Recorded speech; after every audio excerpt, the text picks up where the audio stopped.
ఈరోజు మా ఆయన పప్పులో కాలేశారు. ఏంటంటారా? ఈరోజు ఉదయం ఏం జరిగిందంటే, నేను కూడా అక్కడే ఉన్నాను. పక్కనే పూరి చేసుకుంటున్నాను. ఒకాయన టీ తాగేసి తర్వాత పర్స్‌లో నుంచి రూ. 20 నోట్ తీసి మా ఆయనకిచ్చారు. మా ఆయన రూ. 10 కాయిన్ ఇచ్చేశారు. తర్వాత ఆయన ఏమంటున్నారంటే, "నేనిచ్చింది రూ. 50 నాకు. నువ్వు నాకు రూ. 10 ఇచ్చావేంటనేసి" ఆయన నిలబడి అడిగారు. తర్వాత మా ఆయన అన్నారు, "మీరు రూ. 20 కదా ఇచ్చారు. అందుకే నేను రూ. 10 కాయిన్ ఇచ్చాను మీకు" అనేసి అంటేని, "లేదు నేను రూ. 50 ఇచ్చానన్నారు."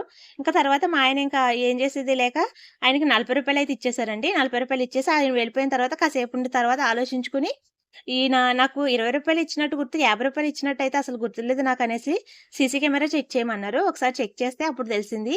ఆయన పర్సులోంచి తీసిచ్చింది రూ. 20 నోటే, రూ. 50 కాదండి. ఆయనయితే రోజూ వస్తారు. ఉదయం, సాయంత్రం కూడా టీకొస్తారండి మా దగ్గరికి. టిఫిన్ కూడా తీసుకెళ్తారు. సరే తెలిసిన ఆయనే కదా! మళ్ళొచ్చినప్పుడు అడుగుదాంలే, ఈ వీడియో చూపిద్దాంలే అనేసి వీడియో అయితే సేవ్ చేశామండి. ఇదంతా ఎందుకు చెప్తున్నానంటే, అంతకుముందు ఇలాంటి వీడియో ఒకటి పెట్టినప్పుడు మా ఆయన మర్చిపోయాడండి. ఇలాంటివి కొన్ని కొన్ని సార్లు జరుగుతానే ఉంటాయి. ఒక్కొక్కసారి వాళ్ళు మర్చిపో